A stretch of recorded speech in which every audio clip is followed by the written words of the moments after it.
बिस्मिल्लाहिर्रहमानिर्रहीम। My dear students, अस्सलाम वालेकुम वरहमतुल्लाहि वबरकातुहू। तो चले बेटा, आज का लेक्चर हम स्टार्ट करने जा रहे हैं। इनफैक्ट अब बेटा ये लास्ट लेक्चर आपके एक्सक्रीटरी सिस्टम का है, that is disorders of excretory system. तो चले बेटा, अब आपके स्क्रीन के सामने बेटा आ रहे हैं disorders of the excretory system, जो बेटा अब आपको स्टडी कर रहे हैं। सबसे पहला जो आपके टेक्स्ट बुक में भी लिखा है ग्लोमेरुलोनेफ्राइटिस, इस पे बेटा आपको नजर रखनी पड़ेगी क्योंकि ये आपकी टेक्स्ट बुक में भी लिखा है, तो हम इसको स्टडी करेंगे। पाइलियोनेफ्राइटिस ये आपकी टेक्स्ट बुक ने नहीं लिखा है। सिस्टाइटिस ये आपकी टेक्स्ट बुक ने नहीं लिखा है। रिनल कैलिक्यूलाई ये आपकी टेक्स्ट बुक ने लिखा है। और रिनल फेलियर बेटा इस पे तो टेक्स्ट बुक ने पूरी तरह से अच्छी तरह से बेटा लिखा है। तो कुल मिला के यहां पर है तो बहुत सारी डिजीजेस है, तो बहुत सारे बेटा डिसऑर्डर्स, मगर कुल मिला के यहां पे हम 5 डिसऑर्डर्स को देखेंगे। सबसे पहले ग्लोमेरुलोनेफ्राइटिस को, फिर पाइलियोनेफ्राइटिस को, फिर सिस्टाइटिस को, फिर रिनल कैलिक्यूलाई को, और फिर बेटा आपके बेटा रिनल फेलियर। तो चले बेटा, सबसे पहले हम स्टडी करेंगे जो आपका बेटा मेन डिजीज यहां पर है ग्लोमेरुलोनेफ्राइटिस। और ये बेटा बहुत सारी इंसिडेंट्स इसकी आपको मिलेगी, बहुत सारे लोगों में बेटा ग्लोमेरुलोनेफ्राइटिस होता है। और फिर इसका जो फाइनल रिजल्ट होता है that is CKD, that is chronic kidney disease. और जब बेटा ग्लोमेरुलोनेफ्राइटिस को हम ट्रीट नहीं करते हैं तो अल्टीमेट अंजाम इसका जो होता है that is chronic kidney disease, जिसको हम शॉर्ट फॉर्म में CKD कहते हैं। And CKD is also called as renal failure. So किसी वजह से ग्लोमेरुलर नेफ्राइटिस अगर आप बेटा ट्रीट नहीं करोगे, ये फिर क्रॉनिक फॉर्म में चला जाएगा, बहुत देर तक आपके साथ रहेगा, तो अल्टीमेटली बेटा ये आपकी दोनों किडनीज को फिर बर्बाद कर देता है, जिसको हम रिनल फेलियर कहते हैं। तो चले बेटा, ग्लोमेरुलोनेफ्राइटिस हम अलग स्टडी करेंगे और फिर एंड पे रिनल फेलियर हम अलग स्टडी करेंगे। तो चले बेटा, अब हम देखेंगे कि ये ग्लोमेरुलोनेफ्राइटिस क्या होता है। तो इससे पहले कि बेटा मैं ग्लोमेरुलोनेफ्राइटिस को डिस्कस करूंगा, आपको बेटा फिल्ट्रेशन बैरियर के बारे में पता है, क्योंकि फिल्ट्रेशन बैरियर में ही यहां पंगा हो जाता है। ये फिल्ट्रेशन बैरियर की डिजीज है। याद करो, जब मैं आपको बेटा फिल्ट्रेशन बैरियर के बारे में पढ़ा रहा था, मैं कहता था कि जो ब्लड है वो ग्लोमेरुलर कैपिलरीज से फिल्टर होके चला जाता है into the Bowman's capsular cavity, और यहां पे अब बनता है ग्लोमेरुलर फिल्ट्रेट। और कुल मिला के 625 ml ब्लड जब आता है तो कितना फिल्ट्रेट बनता है? 125। और जो ग्लोमेरुलर फिल्ट्रेशन रेट है वो आपको पता है कि दैट इज 20%। सब कुछ पढ़ा चुका हूं। उसके बाद बेटा मैंने आपको कहा था कि जब फिल्ट्रेशन होती है, जब ग्लोमेरुलर फिल्ट्रेशन हम देखते हैं, ये होती है from the glomerular capillaries into the Bowman's capsule. ये 3 लेयर्स के जरिए होती है। याद करो उस लेक्चर को। सबसे पहले बेटा यहां पे सेल्स होती है, and those cells are called as endothelial cells. ये वो सेल्स है which lines your glomerular capillaries और ग्लोमेरुलस। और इन्हीं के बीच में अगर आप देखेंगे बेटा, याद करिए वो लेक्चर, रिपीट कर रहा हूं मैं, इनमें शब्बा बेटा पोर्स होते हैं, and those pores are called as fenestrations. याद आया? जिनका साइज बेटा 50 to 100 नैनोमीटर्स होता है। सब कुछ पढ़ा चुका हूं। उसके बाद बेटा मैंने फिर कहा था कि इसके बीच में अब आपको शब्बा बेटा बेसमेंट मेम्ब्रेन मिलेगा। याद करो, और जो बेसमेंट मेम्ब्रेन है that is called as glomerular basement membrane. याद कीजिए, याद कीजिए, याद कीजिए लेक्चर्स को। तो ये आपका बेसमेंट मेम्ब्रेन है। और ये भी मैंने बोला था कि जो आपका बेसमेंट मेम्ब्रेन है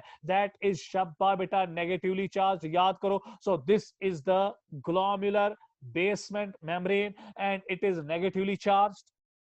उसके बाद मैंने कहा था कि अब जो विसरल लेयर है बोमेन्स कैप्सूल का, वहां पे आपको खास किस्म की सेल्स मिलेंगी, and those cells are called as, अगर आपको याद होगा, these cells are called as podocytes. So now these cells are the podocytes. और जो ये पोडोसाइट्स है, इनके बीच में आपको शाबाश एक स्पेस मिलती है, and that space is called as filtration pores. याद कीजिएगा, और कहा गया था कि जो फिल्ट्रेशन पोर्स है इनका साइज 25 नैनोमीटर्स है। और इनके बीच में बेटा मैंने फिर कहा था, अगर आपको याद होगा, इनके बीच में प्रोटीन्स होते हैं, and those proteins are called as nephrin proteins, जिनका डायमीटर 7 to 9 नैनोमीटर्स होता है। सो जब बेटा हमने यहां पे इन नेफ्रिन प्रोटीन्स को देखा, देखा तो इससे हमें यह पता चला कि खाली वही सबस्टेंसेस बेटा फिल्टर होके आएंगे from the Bowman's capsule into the glomerular filtrate या from the glomerulus into the शाबाश cavity of Bowman's capsule through filtration barrier, जिनका साइज 7 to 9 नैनोमीटर से कम होगा। तो ये था बेटा आपका फिल्ट्रेशन बैरियर। मगर बेटा एक डिजीज है and that disease is called as glomerular nephritis. देखिए बेटा ये ग्लोमेरुलर नेफ्राइटिस क्या है? एक्चुअली बेटा यहां पर जो ग्लोमेरुलर कैपिलरीज होती है, जो बेटा ग्लोमेरुलस होता है, उसकी इन्फ्लेमेशन होती है, उसमें सूजन आ जाती है। और जब इन्फ्लेमेशन आती है, कैसे आती है वो हम बाद में देखेंगे। इन्फ्लेमेशन या सूजन आती है, उसकी वजह से बेटा शब्बा जो फिल्ट्रेशन बैरियर है ये पूरी तरह से असरजदा होता है। तो इसकी वजह से बेटा फिल्ट्रेशन बैरियर का पोर साइज इंक्रीज होता है, जो बेटा ग्लोमेरुलर बेसमेंट मेम्ब्रेन का नेगेटिव चार्ज है वो डिसरप्ट हो जाता है। तो यकीनन इससे क्या होता है कि जब पोर साइज इन्फ्लेमेशन हुई, सूजन हुई, तो इन्फ्लेमेशन की वजह से पोर साइज इंक्रीज होते हैं और यहां पर बेटा जो ग्लोमेरुलर बेसमेंट मेम्ब्रेन है उसका नेगेटिव चार्ज डिसरप्ट हो जाता है। कैसे? लंबी कहानी है, उसमें मुझे जाने की कोई जरूरत नहीं है, क्योंकि अगर उसको पढ़ाने बैठेंगे तो पूरा अल्लाह पाक सब 1.5 लेक्चर लगेगा। तो उसमें बेटा हमें जाने की जरूरत है, आम खाओ पेड़ मत गिनो। उसके बाद बेटा जब यहां पर पोर साइज इंक्रीज हुआ, इन्फ्लेमेशन हुआ, नेगेटिव चार्ज डिसरप्ट हुआ, तो इसकी वजह से बेटा फिल्ट्रेशन में आरबीसीज आ जाती है। बेटा आपके ग्लोमेरुलर फिल्ट्रेट में प्रोटीन्स आ जाते हैं, तो जिसकी वजह से शब्बा बेटा आपके ब्लड में प्रोटीन्स की लेवल्स कम हो जाती है, एल्ब्यूमिन्यूरिया हो जाता है। कल का लेक्चर याद करो जहां पर मैंने कहा था कि अगर आपके प्रोटीन्स, अगर आपके यूरिन में प्रोटीन्स आएंगे at that time we called as proteinuria, और मेन ब्लड प्रोटीन जो है दैट इज एल्ब्यूमिन, और अगर आपके यूरिन में एल्ब्यूमिन आएगा so it is called as albuminuria. तो तैयार रहिए बेटा, जिस इंसान को भी ग्लोमेरुलर नेफ्राइटिस होगा तो उसमें बेटा जो फिल्ट्रेशन बैरियर है उसमें इन्फ्लेमेशन आती है, स्पेशली एंडोथेलियल सेल्स में, जो ग्लोमेरुलर कैपिलरीज के एंडोथेलियल सेल्स है उसमें बेटा शाबाश इन्फ्लेमेशन आती है, जिसकी वजह से अपने जद में ग्लोमेरुलर बेसमेंट मेम्ब्रेन को भी लाता है, पोडोसाइट्स को भी लाता है, पोर साइज इंक्रीज होता है, आरबीसीज बेटा फिल्ट्रेट के जरिए बाहर, प्रोटीन्स फिल्ट्रेट के जरिए बाहर। यही वजह है कि जिन लोगों को बेटा शाबाश क्या होता है ग्लोमेरुलर नेफ्राइटिस, दो चीजें तो आपको उसमें अब जरूरी मिलेंगी। एक तो हिमेचूरिया, हिमेचूरिया मींस इसकी यूरिन में आपको आरबीसीज मिलेंगे और इसके यूरिन में आपको प्रोटीन्स मिलेंगे and that's called as proteinuria. क्यों? क्योंकि बेटा यहां पे ग्लोमेरुलर कैपिलरीज में शाबाश इन्फ्लेमेशन होती है, जिसकी वजह से फिल्ट्रेशन बैरियर पूरी तरह से डिसरप्ट होता है, उसका नेगेटिव चार्ज बेटा डिसरप्ट होता है, उसमें पोर साइज इंक्रीज होता है, जिसकी वजह से बेटा अब प्रोटीन्स को नहीं रोका जाता है। नेगेटिव चार्ज जब नहीं रहा तो प्रोटीन्स इजिली बाहर निकल के आएंगे और आपके बेटा यूरिन से वो बाहर निकल के आएंगे। इस पे बेटा आपको नजर रखनी पड़ेगी प्लीज बेटा। तो चलिए आगे अब हम देखेंगे कि ये ग्लोमेरुलर नेफ्राइटिस में अब होता क्या है। प्लीज बेटा नजर बनाओ। तो चले बेटा ये आपके सामने अब glomerular nephritis, inflammation of glomerulus, ये आपकी टेक्स्ट बुक में लिखा है। बस आपकी टेक्स्ट बुक में इतना ही लिखा है कि inflammation of glomerulus is called as glomerular nephritis. और आपको पता it's the unit involve in filtration in the kidney. मगर इसमें था वो युद्ध याद अशना पूर्व पठुशन की कित पठ गसा। It occurs due to multiple causes. बेटा ग्लोमेरुलर नेफ्राइटिस के बहुत सारे काज है, बहुत सारे वजूहातों की वजह से ये होता है। इट मे बी प्राइमरी, या तो बेटा primary means with in the kidney. So बहुत सारे कंडीशंस बेटा जो किडनी में खुद ब खुद हो जाते हैं वो इडियोपैथिक है, उनका बेटा अभी तक पूरी तरह से हमें नहीं पता चला है कि किडनी में ये खुद ब खुद कैसे होता है। एंड सेकेंडरी, सेकेंडरी मींस बाहर से होते हैं। सेकेंडरी काजेस इंक्लूड, क्योंकि प्राइमरी मैंने कहा वो विद इन द किडनी होता है और ये इडियोपैथिक है, इसका पूरी तरह से हमें रोल काज नहीं पता है कि क्यों कभी कभी किडनी खुद ब खुद, किडनी में खुद ब खुद ग्लोमेरुलस जो है वो इन्फ्लेमेड हो जाता है, उसमें इन्फ्लेमेशन होती है। एंड सेकेंडरी काज मींस जहां पे किडनी का कोई कसूर नहीं, कोई बाहर का चीज बेटा शाबाश ग्लोमेरुलर नेफ्राइटिस कर रहा है, ग्लोमेरुलर कैपिलरीज की इन्फ्लेमेशन कर रहा है। सेकेंडरी काजेस इंक्लूड इन्फेक्शन, या तो इन्फेक्शन होगी बैक्टीरियल, और आमतौर एक कॉमन बैक्टीरिया है जो बेटा ग्लोमेरुलर नेफ्राइटिस करता है, जिसका नाम है स्ट्रिप्टोकोकस पायोजीन्स। अगर कोई बेटा इसको याद भी रखना चाहते हो इसको याद रखो, याद रखने की चीज है। सो एक बैक्टीरिया है जिसका नाम है बेटा स्ट्रिप्टोकोकस पायोजीन्स, और जो स्ट्रिप्टोकोकस पायोजीन्स होता है ये एक बैक्टीरिया है, और देखा गया कि इस बैक्टीरियल इंफेक्शन से ग्लोमेरुलर नेफ्राइटिस होता है। या वायरल इन्फेक्शन में होता है, स्पेशली बेटा जिनको एड्स होता है, HIV वायरस जिनकी बॉडी में होता है, तो HIV वायरस या हेपेटाइटिस बी वायरस भी कभी कभी ग्लोमेरुलोनेफ्राइटिस कर देता है, या प्रोटोजोआ होगा, या कभी कभी कोई इंसान कोई ड्रग लेता है जिसकी वजह से ड्रग रिएक्शन होती है, ड्रग एलर्जी होती है, और एक ड्रग की वजह से ऐसा होता है, and that's called as penicillamine. इसके बाद बेटा कुछ डिजीजेस है, ऑटो इम्यून डिजीज, जहां पर एंटीबॉडीज जो है शाबाश बेटा वो ग्लोमेरुलर कैपिलरीज को या फिल्ट्रेशन बैरियर को बेटा शाबाश रिएक्ट करती है उसके साथ, जिसकी वजह से बेटा उसमें इन्फ्लेमेशन होती है। और एक मशहूर बीमारी है, एक मशहूर ऑटो इम्यून डिजीज है, दैट्स कॉल्ड एज SLE, जिसको हम सिस्टमिक लूपस एरिथ्रोमेटोसिस कहते हैं। और बेटा जिन लोगों को डायबिटीज होती है उनमें भी शाबाश बेटा हम देखते हैं कि उनमें भी ग्लोमेरुलर नेफ्राइटिस होने के चांसेस रहते हैं। तो क्या मैं हक के साथ बोलूं कि जिन लोगों को भी ग्लोमेरुलोनेफ्राइटिस होता है तो शाबाश बेटा, ये APPO A57 कौन है? आपका नाम अपू है? मैं अभी रिमूव करवाऊंगा आपको, हाथ नीचे रखो और नाम अपना चेंज करो, नहीं तो आपको क्लास से अभी रिमूव किया जाएगा। बेटा नाम रखो, अपू कोई नाम होता है? नाम अपना रखो। चलिए, सेकेंडरी काजेज में अब हमने देखा कि इसके दो काजेज होते हैं, प्राइमरी और सेकेंडरी। तो प्राइमरी में अब हमने कहा कि ये related to kidney, with in the kidney होता है। कैसे होता है बेटा अभी तक हमें पता नहीं है। उसके बाद सेकेंडरी काजेज में या तो बैक्टीरिया एक कर सकता है, वायरस कुछ कर सकते हैं, प्रोटोजोआ कर सकते हैं, कुछ ड्रग्स कर सकते हैं, या कुछ ऑटो इम्यून डिजीजेस के या डायबिटीज की वजह से हो सकता है। Inflammation typically results in one or both of the nephrotic and nephritic syndrome. अब जिसको भी बेटा ग्लोमेरुलोनेफ्राइटिस होता है, दिमाग बराबर रखो बेटा, उनमें दो चीजें हो जाती है, nephrotic syndrome and nephritic syndrome. अब बेटा आपको यहां पे नजर रखनी पड़ेगी कि नेफ्रोटिक क्या होता है और नेफ्रिटिक क्या होता है। सो आज के बाद सारे बच्चे याद रखना, जिन लोगों में भी शाबाश फिल्ट्रेशन बैरियर में या ग्लोमेरुलस में बेटा इन्फ्लेमेशन होती है, जिसको हम ग्लोमेरुलोनेफ्राइटिस कहते हैं, दो सिम्टम्स इसमें आ सकते हैं। या तो अकेला नेफ्रोटिक सिंड्रोम आ सकता है, या फिर नेफ्रिटिक सिंड्रोम आ सकता है, या फिर दोनों आ सकते हैं। तो अब क्वेश्चन ये उठेगा कि सर हमें सिखाओ कि नेफ्रोटिक सिंड्रोम्स क्या है और नेफ्रिटिक सिंड्रोम्स क्या है जो होते हैं इन ग्लोमेरुलोनेफ्राइटिस। या तो कुछ में नेफ्रोटिक होगा, या कुछ में नेफ्रिटिक होगा, या कुछ में दोनों आएंगे। तो चले बेटा, सबसे पहले अब इसका स्क्रीनशॉट आप लीजिएगा और देखेंगे कि ये नेफ्रोटिक और नेफ्रिटिक सिंड्रोम्स क्या है। कुछ में नेफ्रोटिक आएगा, कुछ में नेफ्रिटिक आएगा, कुछ में दोनों आएंगे। तो चले बेटा, सबसे पहले अब हम देखेंगे कि ये नेफ्रोटिक सिंड्रोम क्या होता है। तो नजर बराबर यहां क्यों रखिएगा। Nephrotic syndrome is characterized by inflammation that affects the cells surrounding the glomerulus, podocytes and increases the permeability to proteins. क्योंकि मैंने अभी कहा बेटा, जब ग्लोमेरुलस की इन्फ्लेमेशन होगी वो अपने साथ बेटा शाबाश ग्लोमेरुलर बेसमेंट मेम्ब्रेन को भी बर्बाद करके छोड़ता है और पोडोसाइट्स को भी बर्बाद करके छोड़ता है, जिसकी वजह से परमिएबिलिटी क्या हो जाती है, इंक्रीज, और प्रोटीन्स कहां निकलना शुरू करते हैं बेटा, बाहर।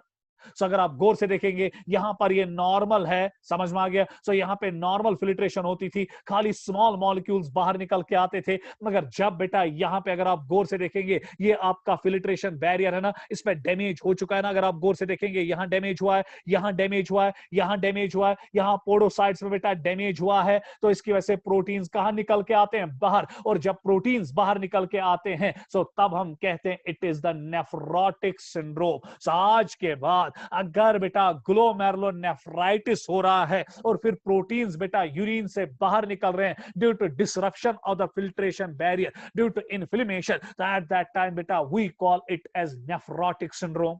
अब क्वेश्चन ये उठेगा कि सर अगर अब प्रोटीन्स यूरिन से बाहर निकलेगा इससे क्या होगा। बेटा आपको पता है हमारे ब्लड में एक प्रोटीन होता है, पढ़ा चुका हूं बेटा सर्कुलेटरी सिस्टम में, and that protein is called as albumin. और एल्ब्यूमिन प्रोटीन बहुत इंपॉर्टेंट होता है for maintaining the osmotic potential. और ये क्या करता है, ये ब्लड में पानी को पकड़ लेता है, ये ब्लड से पानी को बाहर नहीं निकलने देता है। तीन जगह बेटा मैंने इसका जिक्र किया, एक तो सर्कुलेटरी सिस्टम में जिक्र किया, और जब मैं आपको फिल्ट्रेशन अल्ट्रा फिल्ट्रेशन पढ़ा रहा था वहां पर भी मैंने एल्ब्यूमिन का जिक्र किया। ऑस्मोटिक कोलाइडल प्रेशर में, याद करो, ग्लोमेरुलर ऑस्मोटिक कोलाइडल प्रेशर में। और उसके बाद आज जिक्र हो रहा है कि जब बेटा प्रोटीन्स बाहर निकल रहे हैं तो एल्ब्यूमिन अब यूरिन के जरिए कहां निकलेगा, बाहर। और जब ब्लड में एल्ब्यूमिन बाहर निकलेगा तो ब्लड में एल्ब्यूमिन की लेवल्स क्या हो जाएंगी, कम। और जब ब्लड में एल्ब्यूमिन की लेवल्स कम होंगी तो पानी जो है शाबाश बेटा वो ब्लड में अब नहीं रहेगा, तो पानी जो है वो टिश्यूज में चला जाएगा। और जब पानी टिश्यूज में एक्यूमुलेट होगा, such condition is called as edema,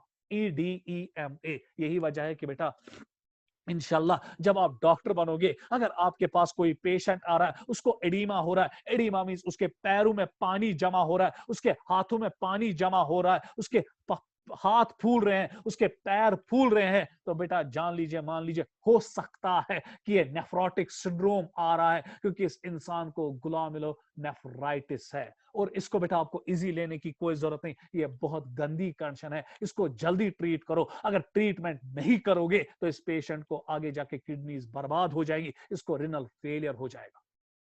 तो इसीलिए बेटा नेफ्रोटिक सिंड्रोम में आप याद रखेंगे, अगर प्रोटीन्स बेटा शाबाश यूरिन से बाहर निकल रहे हैं, so at that time we call that as nephrotic syndrome. क्यों प्रोटीन्स बाहर निकले? क्योंकि आपका फिल्ट्रेशन बैरियर इन्फ्लेमेशन की वजह से डिसरप्ट होता है, उसका नेगेटिव चार्ज डिसरप्ट होता है, जिसकी वजह से प्रोटीन्स बेटा अब ब्लड से यूरिन की ओर निकलते हैं, तो ब्लड में एल्ब्यूमिन कम, ब्लड में एल्ब्यूमिन कम, तो पानी बेटा ब्लड में ज्यादा नहीं रहेगा, तो पानी बेटा लीकेज करेगा, शाबाश पानी जो है वो निकल जाएगा टिश्यूज में, from capillaries into the tissues, और टिश्यूज में पानी जमा हो जाएगा, जिसकी वजह से बेटा हाथों में, पैरों में, आमतौर पैरों में ज्यादा होता है क्योंकि ग्रेविटी की वजह से ज्यादा पानी पैरों में अटक जाता है, तो जिसकी वजह से बेटा पैर फूल जाते हैं, जिसको हम एडीमा कहते हैं। सो नेफ्रोटिक सिंड्रोम मींस कि आपके यूरिन में प्रोटीन्स आ रहे हैं। उसके बाद बेटा आगे बढ़ेंगे, इसका स्क्रीनशॉट लीजिएगा, स्क्रीनशॉट जल्दी लीजिएगा इसका। तो आगे अगला स्लाइड, तो देखिए बेटा यहां पर अब मैंने एक औरत दिखाई है जिसको बेटा ग्लोमेरुलोनेफ्राइटिस है और ये नेफ्रोटिक सिंड्रोम दिखा रही है। जरा बेटा आप इसकी आंखें देखिए, इसकी आंखों में बेटा शाबाश सूजन आई है, सो इस पे बेटा शाबाश एडीमा है। ओ से लिखिए या ई से लिखिए, आपकी मर्जी। तो एडीमा हो चुका। इसी तरह अगर हम इस औरत के हाथ देखेंगे, पैर देखेंगे, पानी जमा हुआ होगा। देखिए क्यों एडीमा क्यों होता है, क्योंकि जब ब्लड में शाबाश एल्ब्यूमिन कहां निकलता है, बाहर, तो ब्लड में हुआ ना हाइपो एल्ब्यूमिनिया, सो एल्ब्यूमिन कम, जब एल्ब्यूमिन कम तो लो ऑनकोटिक प्रेशर हुआ, लो ऑनकोटिक प्रेशर से लो ऑस्मोटिक प्रेशर हुआ तो वाटर जो है वो कहां की ओर ड्रिवन होगा, बाहर की ओर। सो ये ब्लड से वाटर कहां निकलेगा बेटा, बाहर, और किस में आएगा, टिश्यूज में, और टिश्यूज में आने की वजह से इस कंडीशन को हम एडीमा कहते हैं। सो अगर बेटा हाथ फूल रहे हैं, पैर फूल रहे हैं, आंखों के जो आईलिड्स है वो फूल रहे हैं, so this condition is called as oedema. अच्छी बात नहीं है, ये बेटा एक इंडिकेटर है कि हो ना हो इस पेशेंट को ग्लोमेरुलोनेफ्राइटिस है और ये नेफ्रोटिक सिंड्रोम दिखा रहा है। तो चले बेटा, अगर आज के बाद आप डॉक्टर बनोगे, उसके बाद बेटा आपको किसी के पेशाब में, यूरिन में शाबाश बेटा प्रोटीन मिलेगा, एल्ब्यूमिन मिलेगा, तो आप लिखोगे कि ही और she is suffering from glomerulonephritis and shows nephrotic syndrome. तो चले बेटा अगला, अब मैं नेफ्रिटिक सिंड्रोम की ओर आऊंगा कि नेफ्रिटिक सिंड्रोम में क्या होता है। इसका स्क्रीनशॉट लीजिएगा जल्द। चलिए, nephritic syndrome, nephritic syndrome is characterised by presence of RBCs in urine. जब बेटा प्रोटीन आएंगे नेफ्रोटिक सिंड्रोम, और जब बेटा आरबीसीज आएंगे नेफ्रिटिक सिंड्रोम। सो कुछ लोगों में जब ग्लोमेरुलोनेफ्राइटिस होता है, या तो उनमें एक्सक्लूसिवली प्रोटीन्स यूरिन में आते हैं तो we called as nephrotic syndrome, या फिर एक्सक्लूसिवली बेटा आरबीसीज आते हैं, we called as nephritic syndrome, या दोनों आते हैं, आरबीसीज भी आते हैं और प्रोटीन्स भी आते हैं। सो उस टाइम हम कहते हैं कि इस इंसान को जिसको ग्लोमेरुलोनेफ्राइटिस है, इसको नेफ्रोटिक सिंड्रोम भी है और नेफ्रिटिक सिंड्रोम भी है। Nephritic syndrome is characterized by presence of RBCs in urine and decrease in the amount of urine. So अच्छा ओलिगोयूरिया थी हाँ, ओलिगोयूरिया मींस जब पेशाब की अमाउंट जो है वो कम होगा, जब फ्रीक्वेंसी ऑफ यूरिनेशन कम हो जाएगी। अब कैसे ये होता है, इन्फ्लेमेटरी चेंजेस, इन्फ्लेमेशन है ना गसा बेटा, causes damage to the filtration barrier leading to leakage of RBCs into the glomerular filtrate। गर्ज ये कि पोर साइज इंक्रीज हुआ, आरबीसीज कहां निकलेंगी, बाहर। At the same time proliferation of mesangial cells. बेटा आपको पता है, याद करो मैंने कहा था कि एफरेंट आर्टरियोल्स के इर्द गिर्द खास किस्म की सेल्स होती है, and those are called as mesangial cells. Due to reactive changes में result in decrease kidney flow या किडनी ब्लड फ्लो। सो जब एफरेंट आर्टरियोल के इर्द गिर्द जो मीजनगेल सेल्स है ना, इन्फ्लेमेशन, मीजनगेल सेल्स बेटा शाबाश पॉलिफरेट होती है, रिएक्टिव होती है, उनका साइज इंक्रीज होता है, उनका नंबर इंक्रीज होता है, जिसकी वजह से वो एफरेंट आर्टरियोल के डायमीटर को कम कर देते हैं। कैसे कि बेटा मीजनगेल सेल्स है ना, लेसिस सेल्स है ना, ये मैंने लेसिस सेल्स पॉल कीसन सेल्स या बेटा जिनको मैंने एक और नाम दिया था अगर आपको याद होगा, गुरमेक्थाई सेल्स। तो ये बेटा शाबाश पॉलिफरेट होती है, मल्टीप्लाई होती है, जिसकी वजह से बेटा ये एफरेंट आर्टरियोल का डायमीटर क्या करता है, कम। और जब एफरेंट आर्टरियोल का डायमीटर कम होता है किडनी की ओर शाबाश ग्लोमेरुलस की ओर ब्लड फ्लो क्या होता है, डिक्रीज। और जब ब्लड फ्लो डिक्रीज हुआ फिल्ट्रेशन क्या होगी, कम, और यूरिन फॉर्मेशन क्या होगी, कम। सो नेफ्रिटिक सिंड्रोम में दो चीजें होती है, एक तो यूरिन में आरबीसीज आती है और दूसरा बेटा यूरिन आउटफ्लो क्या हो जाता है, कम। क्यों यूरिन आउटफ्लो कम हो जाता है? क्योंकि जो आपके एफरेंट आर्टरियोल्स होते हैं उनके इर्द गिर्द जो मीजनगेल सेल्स होती है या लेसिस सेल्स होती है या पॉल कीसन सेल्स या गुरमेक्थाई सेल्स होती है, वो बेटा डिवाइड करती है, पॉलिफरेशन दिखाती है ड्यू टू इन्फ्लेमेशन, जिसकी वजह से बेटा वो एफरेंट आर्टरियोल का डायमीटर क्या कर एफरेंट आर्टरियोल का डायमीटर क्या करती है, कम, जिसकी वजह से ब्लड फ्लो शाबाश बेटा किडनी की ओर कम हो जाता है। और जब ब्लड फ्लो ग्लोमेरुलर कैपिलरीज की ओर कम हो गया तो ग्लोमेरुलर फिल्ट्रेशन रेट कम, ग्लोमेरुलर फिल्ट्रेशन रेट कम, फिल्ट्रेट कम बनेगा, फिल्ट्रेट कम बना, यूरिन भी कम बनेगा। So this was all about your nephrotic syndrome and nephritic syndrome. How can you say बेटा कि glomerular nephritis में nephrotic syndrome में अगर प्रोटीन यूरिन में आएगा, how can you say nephritic syndrome में अगर आरबीसीज आएंगे? अब जब किसी इंसान के यूरिन में आरबीसीज आती है, इट्स कॉल्ड एज हेमेचूरिया। तो कलर देखिए कैसा होता है, अगर बेटा प्रोटीन्स आते हैं तो इट इज कॉल्ड एज प्रोटीनयूरिया। और उसके बाद जब आप यूरिन का माइक्रोस्कोपिक एग्जामिनेशन करते हो उसमें आपको आरबीसीज के कास्ट्स मिलते हैं, जो आप डायग्राम नंबर 3 पे देख रहे हो। सो ये आपको बेटा आरबीसीज के कास्ट, क्लैंप्ड आरबीसीज मिलेंगी किसमें, यूरिन। तो चले बेटा इस पे आप नजर रखिएगा, स्क्रीनशॉट लीजिएगा जल्दी। तो अगला स्लाइड आपके सामने आ रहा है। तो पाइलियोनेफ्राइटिस, this was all about the glomerulonephritis. Now we will come again to now we will come to another disease and that's called as पाइलियोनेफ्राइटिस। तो देखेंगे बेटा पाइलियोनेफ्राइटिस क्या है। इन्फ्लेमेशन ऑफ किडनी, अगर बेटा किडनी की inflammation, autonomous inflammation of glomerulus, अब बेटा सूजन पूरी किसमें आती है, किडनी में। तो एट दैट टाइम जब इन्फ्लेमेशन किडनी की हो जाएगी it's called as pyelonephritis. So kidney में सूजन आएगी, किडनी का साइज बड़ा होगा। उसके बाद पाइलियोनेफ्राइटिस मोस्टली ऑकर्स इन फीमेल्स। याद पॉइंट पर थे नजर बेटा, याद पॉइंट पर थे नजर। ये ज्यादातर इंशाल्लाह जब आप डॉक्टर बनोगे पाइलियोनेफ्राइटिस आपको ज्यादा फीमेल्स में मिलेगा। और छोटे बच्चों में ये जो अनसर्कमसाइज्ड होंगे, अनसर्कमसाइज्ड मींस जिनमें अभी खुतना नहीं किया होगा। खुतना आप समझ रहे हो बेटा कि इस्लाम में फर्ज है कि जो मेल्स होते हैं उनको खुतना करना पड़ता है, उनका जो पेनिस होता है, पेनिस के साथ जो प्रीप्यूस जुड़ा होता है वो काटना पड़ता है। सो जिन बच्चों में अभी बेटा सर्कमसिशन नहीं किया गया, खुतना नहीं किया गया, उनमें बेटा शाबाश बहुत ज्यादा चांसेस होते हैं पाइलियोनेफ्राइटिस होने की। और याद रखिए बेटा जिन लोगों में प्रीप्यूस होता है, क्योंकि आप देखेंगे बेटा बहुत सारे लोग ऐसे, बहुत सारे मजहबों में शाबाश बेटा सर्कमसिशन नहीं की जाती। और बेटा ये आपको मैं 12th में इंशाल्लाह पढ़ाऊंगा, अगर आपकी जिंदगानी रहेगी, मेरी जिंदगानी रहेगी, तो मैं आपको सिखाऊंगा कि जिन लोगों में बेटा प्रीप्यूस नहीं काटा जाता है, जिन लोगों में बेटा खुतना नहीं किया जाता है, जिन लोगों में सर्कमसिशन नहीं की जाती है, उनको बेटा बहुत सारे एसटीडीज होने का खतरा रहता है, सेक्सुअल ट्रांसमिटेड डिजीज होने का खतरा रहता है, और उनमें बेटा एड्स होने का भी खतरा रहता है। क्यों, कैसे बेटा अभी नहीं पढ़ा सकता, ठीक है। मगर फिलहाल बेटा यहां पे याद रखिएगा कि जो औरतें होती है और जो बच्चे होते हैं, मेल बच्चे होते हैं जिनमें अभी सर्कमसिशन नहीं किया गया होता है, उनमें बेटा बहुत ज्यादा खतरा रहता है पाइलियोनेफ्राइटिस का। क्यों, आप देखिए बेटा जब मैंने आपको फीमेल के बारे में पढ़ाया था बेटा, जब मैंने आपको बेटा यूरिनरी ट्रैक्ट के बारे में पढ़ाया था, तो मैंने आपको यूरिनरी ट्रैक्ट में बोला था, अगर आपको बेटा वो लेक्चर याद होगा, ये एक किडनी है, ये दूसरी किडनी है, ये इससे यूरिटर उठा, ये इससे यूरिटर उठा, ये यूरिनरी ब्लेडर और फिर ये यूरिथ्रा। मैंने कहा था कि फीमेल्स में जो यूरिथ्रा होता है वो शॉर्ट होता है, याद करो बेटा बहुत ही शॉर्ट होता है, महज 4 सेंटीमीटर को होता है, जबकि मेल्स में यूरिथ्रा बहुत लंबा होता है, याद करो मैंने कहा था 18 to 20 सेंटीमीटर होता है। सो देखिए बेटा फीमेल्स में क्यों पाइलियोनेफ्राइटिस ज्यादा हो जाता है, क्योंकि फीमेल में यूरिथ्रा कम, और बेटा इसको एक बैक्टीरिया करता है आमतौर इस पाइलियोनेफ्राइटिस को, and that bacteria is called as E coli.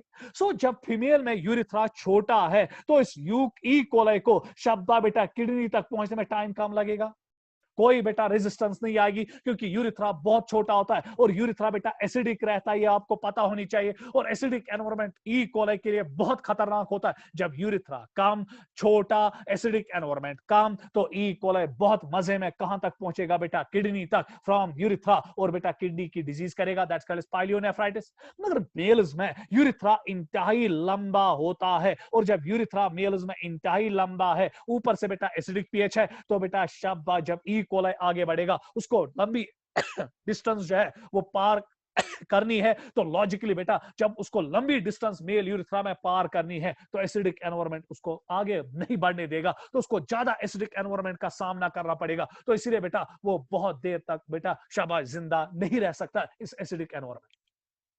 तो इसीलिए बेटा मेल्स में लंबा यूरिथ्रा होना एक एडवांटेज है, क्योंकि बैक्टीरिया बेटा एसिडिक एनवायरनमेंट में इतनी लेंथ बेटा शाबाश शाबाश ट्रांसफर या इतनी लेंथ को शाबाश पार नहीं कर सकता है और किडनी तक पहुंचेगा, इसीलिए बेटा मेल्स में आपको पाइलियोनेफ्राइटिस कम मिलेगा।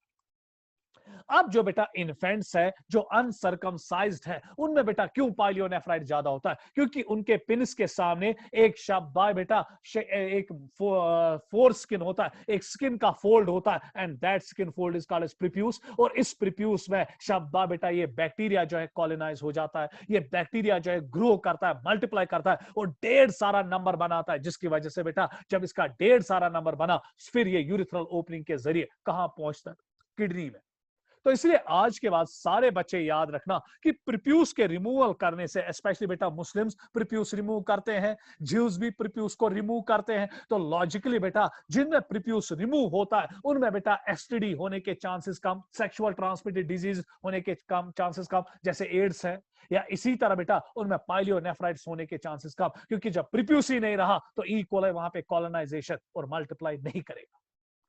उसके बाद मेन सिम्टम्स इंक्लूड, अब जिसको बेटा पाइलियोनेफ्राइटिस होगा उसको क्या क्या होगा, पहला ही फीवर चढ़ेगा क्योंकि बैक्टीरियल इन्फेक्शन है, ई कोलाई कर रहा है। उसके बाद फ्लैंक टेंडरनेस मींस हईल छिना सा हईल हाइलेन चेस कोशिश पर अंग्रेजी पर बना फ्लैंक हईल या हईल, समझ में आ गया। तो बेटा अगर आप देखेंगे इस इंसान ने अपने फ्लैंक्स पे हाथ रखा है, क्यों हाथ रखा है, क्योंकि इसके फ्लैंक्स में दर्द उठता है, वो टेंडर होते हैं, दर्द छिगा सा। Burning sensation associated with urination, जब पेशाब ये इंसान करता है तो इसको बेटा बर्निंग से जलन हो जाती है इसको पेशाब करने के टाइम। मगर बेटा बर्निंग सेंसेशन बहुत सारे कंडीशंस में होती है, सिस्टाइट्स में भी होती है, यूरिथ्राइट्स में भी होती है, और बेटा इस पाइलियोनेफ्राइटिस में भी होती है। एंड फ्रीक्वेंट यूरिनेशन, और पेशाब की यूरिनेशन या यूरिनेशन भी क्या होती है, फ्रीक्वेंट, पेशाब तो पेशाब चुका रहा। So this was all about pyelonephritis. तो चले बेटा अगली डिजीज की ओर आ। तो देखिए बेटा जिसको भी पाइलियोनेफ्राइटिस होता है, इसमें बैक्टीरियल इन्फेक्शन, उसके यूरिन में बेटा पस होता है। क्या होता है बेटा, पस। तो ये बेटा उसका यूरिन आपको मिलेगा जिसमें क्या होता है, पस। So person suffering from pyelonephritis contain pus in its urine। तो चलिए बेटा आगे बढ़ेंगे। सिस्टाइटिस अगली disease, inflammation of urinary blade. अगर किसी वजह से यूरिनरी ब्लेडर की इन्फ्लेमेशन हो, at that time we call it as cystitis। it mostly occurs due to bacterial infection। ये भी बेटा जैसे पाइलियोनेफ्राइटिस ई कोलाई से होता था, सिस्टाइटिस भी, इन्फ्लेमेशन ऑफ यूरिनरी ब्लेडर भी बैक्टीरियल इन्फेक्शन की वजह से हो सकता है। Main symptoms include frequent urge to urinate, चाहत होती है कि मैं पेशाब करूं, सेंसेशन ऑफ प्रेशर और bladder fullness, cramping in abdomen, दर्द उठता है पेट में और बैक में, and burning sensation during urination. इसमें भी बेटा बर्निंग सेंसेशन आ जाती है ड्यूरिंग यूरिनेशन। तो इसका बेटा आप स्क्रीनशॉट लीजिएगा जल्दी। अगला डिजीज रिनल कैलिक्यूलर, बहुत कॉमन है, बहुत कॉमन डिजीज है, जहां पर बेटा अब हमारे यूरिन में शब्द बेटा हमारे यूरिनरी ट्रैक में स्पेशली किडनी में स्टोन्स बन जाते हैं। तो चले इट्स ऑल्सो कॉल्ड एज नेफ्रोलिथेसिस। इसको हम बेटा एक और डिजीज से नाम देते हैं नेफ्रोलिथेसिस। Renal calculi usually originates in kidney. ये कहां पे यूजुअली बनती है? किडनी में. However, they can develop anywhere along the urinary tract. ये बेटा आपके यूरिटर्स में भी हो सकता है, ये स्टोन्स बेटा आपके यूरिनरी ब्लैडर में भी हो सकता है, और ये स्टोन्स आपके शाबाश बेटा यूरिथ्रा में भी हो सकते हैं. Renal calculus or nephrolith is a solid piece of insoluble mass of crystallized salts made up of calcium oxalates. या तो ये कैल्शियम ऑक्सलेट्स के स्टोन्स बने होते हैं, या फिर कैल्शियम फॉस्फेट्स के बने होते हैं, या फिर बेटा यूरिक एसिड के बने होते हैं. आपके टेक्स्ट बुक में खाली कैल्शियम का जिक्र किया है, मगर बेटा ये कैल्शियम इंडिविजुअली नहीं होता है. कैल्शियम ऑक्सलेट का होगा, या फिर कैल्शियम फॉस्फेट का होगा, या फिर यूरिक एसिड का होगा. मगर मेजॉरिटी ऑफ टाइम जो स्टोन्स हम देखते हैं वो किसके बने होते हैं बेटा? Calcium oxalates.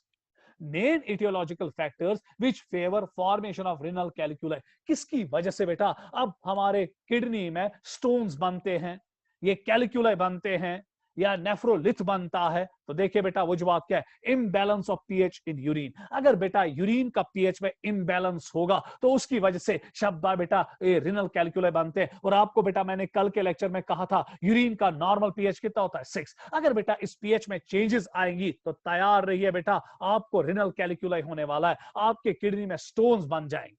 पहला, imbalance of pH in urine. अगर बेटा अल्कलाइन पीएच आपके यूरिन का रहेगा, दैट मींस 7 से ज्यादा पीएच रहेगा, तो उस टाइम कैल्शियम स्टोन्स बनने के ज्यादा चांसेस रहते हैं, क्योंकि कैल्शियम ऑक्सलेट प्रिसिपिटेट हो जाता है अल्कलाइन पीएच में. और बेटा जब कैल्शियम ऑक्सलेट प्रिसिपिटेट होता है तो ये स्टोन्स में तब्दील हो जाता है.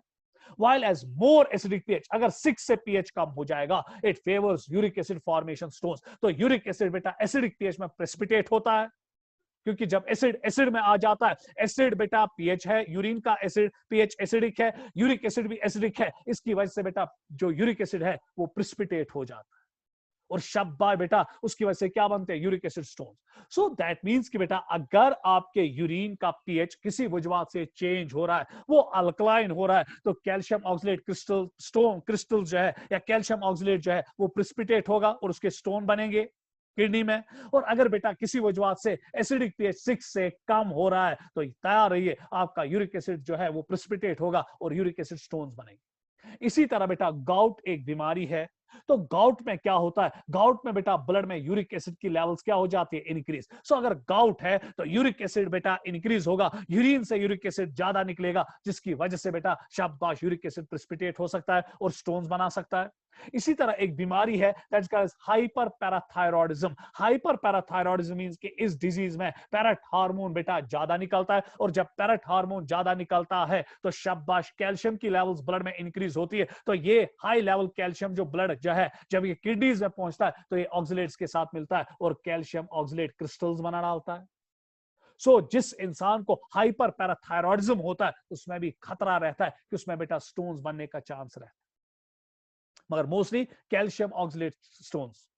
उसके बाद बेटा एक और फैक्टर है जिसकी वजह से बेटा रिनल कैल्कुलाई बन सकता है. अगर आप वाटर इनटेक कम करोगे, बहुत सारे लोग ऐसे हैं जिनका वाटर इनटेक क्या होता है? कम. तो तैयार रहिए बेटा विद पैसेज ऑफ टाइम जो लोग पानी कम पीते हैं उनमें भी स्टोन होने का खतरा रहता है.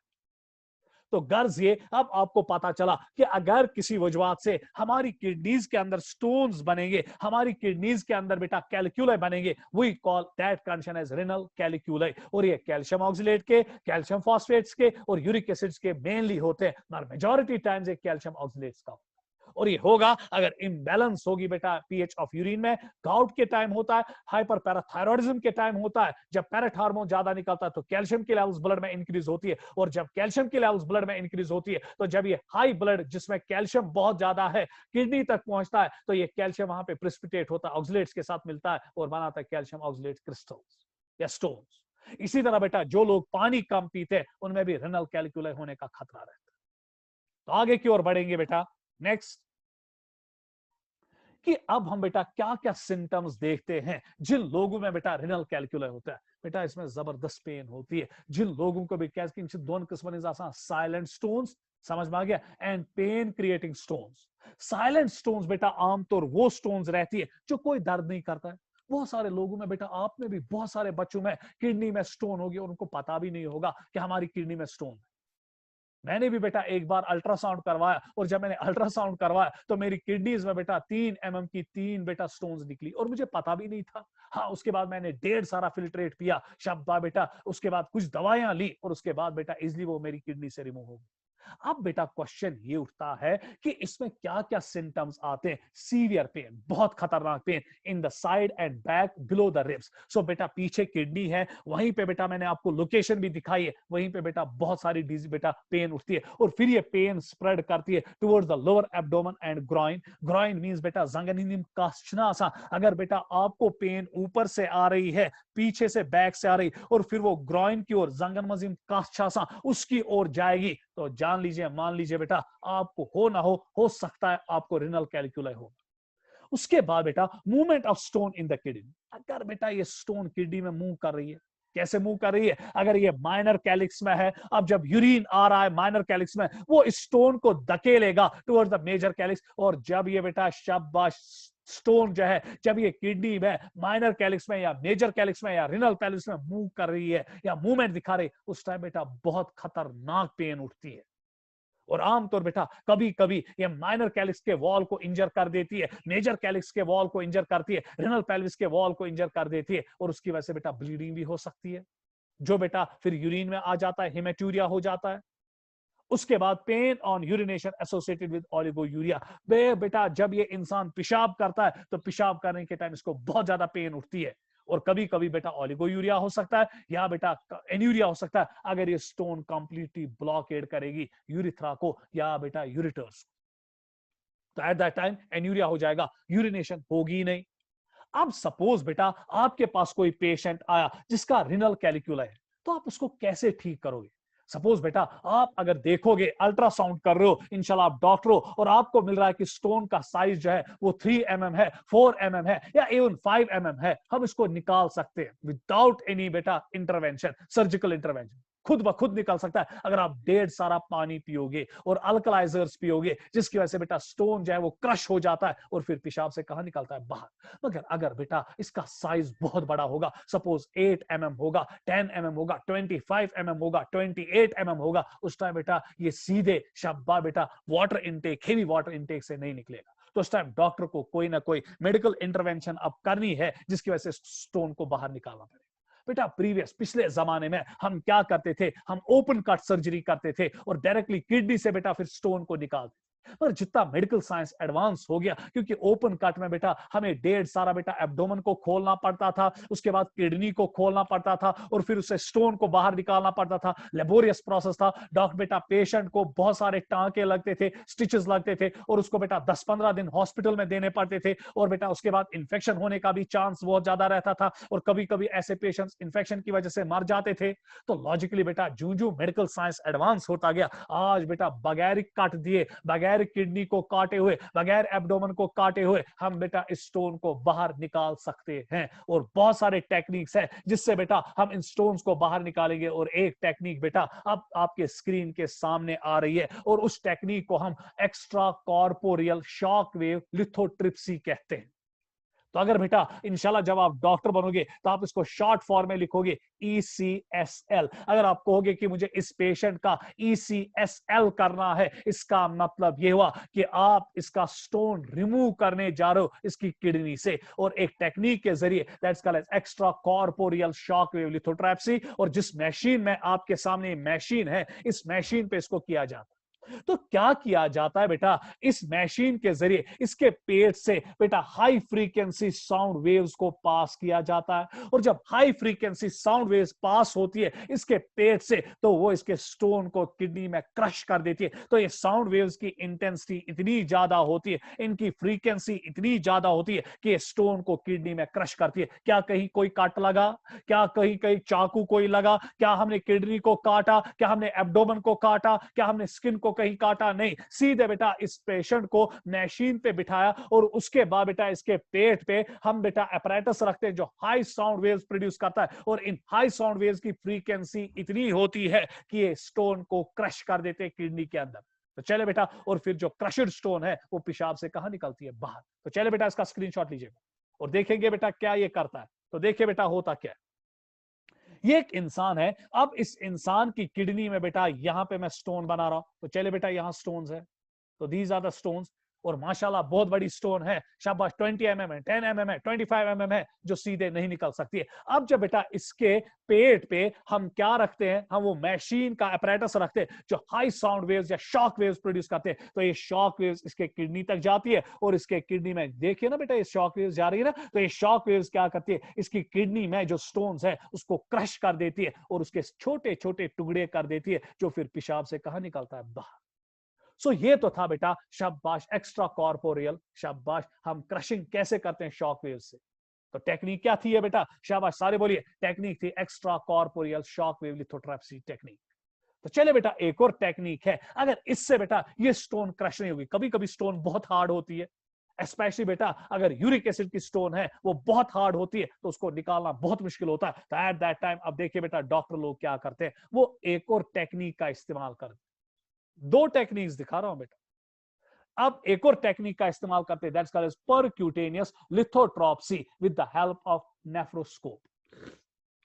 वहां एक्स्ट्रा कॉर्पोरियल लिथोट्रॉप्सी होती थी, यहां पे परक्यूटेनियस लिथोट्रॉप्सी। सो ये दूसरी टेक्निक है। तो देखिए बेटा इस टेक्निक में क्या किया जाता है, आप बेटा एक प्रोब पेट से, कमर से आमतौर कमर से ही एक प्रोब अंदर लगाया जाता है, छोटा सा प्रोब। तो अगर आप देखेंगे स्किन में छोटा सा सुराख होता है, इतना छोटा सुराख होता है कि खाली एक स्टिच आती है, एक स्टिच आती है बस। और बेटा अगर आज करेंगे शाबाश बेटा, शाम को करेंगे, सवेरे घर बेटा पेशेंट को घर भेजा जाता है। और अगर वो बेटा एक्स्ट्रा कॉर्पोरियल लिथोट्रॉप्सी करेंगे, उसी टाइम पेशेंट को कहा जाता है नियर सा खुदा सवाल गा सगा। अब जरा बेटा गौर से यहां पर देखिएगा क्या किया जाता है। अब बेटा नेफ्रोस्कोप के जरिए शाबाश बेटा इस बेटा अब अगर आप देखेंगे आईपी से डॉक्टर लोग देखते हैं, या बेटा इनका कैमरा होता है, मॉनिटर पे देखा जाता है, टीवी मॉनिटर पे देखा जाता है कि कहां कहां से इसको बढ़ाया जाता है, तो इसको बराबर बेटा इस नेफ्रोस्कोप को शाबाश किडनी स्टोन तक पहुंचाया जाता है। इसका स्क्रीनशॉट लीजिएगा। उसके बाद क्या किया जाता है, गौर से देखिएगा। तो नेफ्रोस्कोप जब किडनी तक पहुंचा, छोटा सा सुराख किडनी में भी हो जाता है, छोटा सा सुराख जो खुद ब खुद बेटा फिर हील हो जाता है। तो गौर से देखिएगा। अब देखिए बेटा क्या हो किया जाता है, जब ये नेफ्रोस्कोप पहुंचाया जाता है किडनी तक, उसके बाद बेटा इस स्टोन को अब आहिस्ता आहिस्ता क्रश किया जाता है। फिर बेटा इसी पाइप में इस स्टोन को कलेक्ट किया जाता है, और फिर कहां इस स्टोन को निकाला जाता है, बाहर।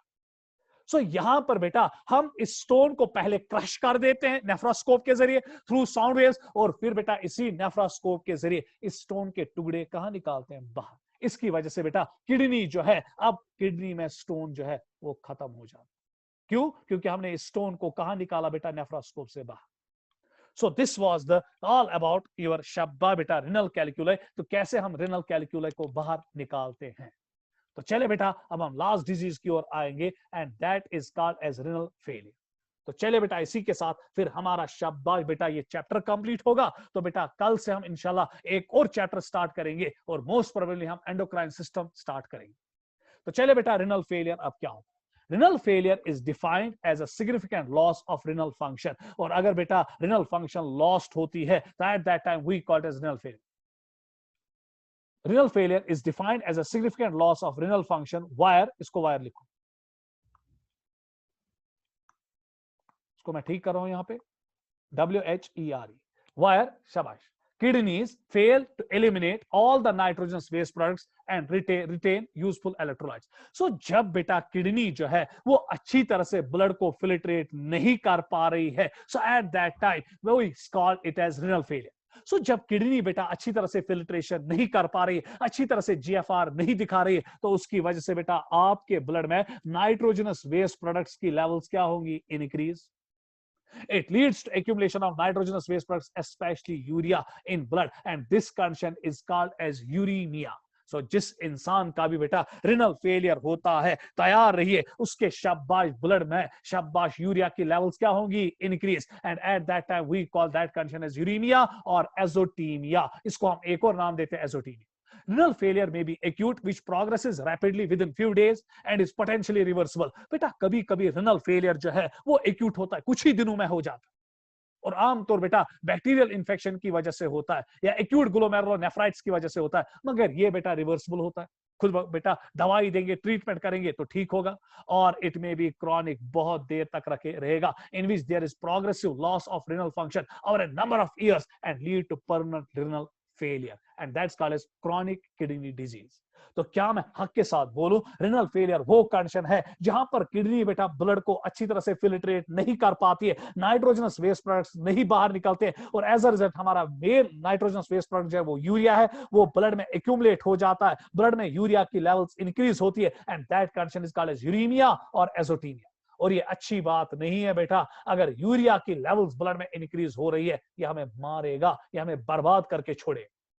और बेटा उसके बाद जो ये रिनल फेलियर है, या तो ये बेटा एक्यूट होगा या फिर क्रोनिक होगा। एक्यूट मींस कि कुछ ही दिनों में ये जनरेट होता है और किडनी बेटा शाबाश नाइट्रोजन वेस्ट प्रोडक्ट्स को फिल्ट्रेट नहीं कर पाती है। मगर बेटा अगर ये एक्यूट फॉर्म है, ये रिवर्सिबल है, ये ठीक हो सकता है, दवाइयां देंगे जल्दी जल्दी ठीक हो जाए।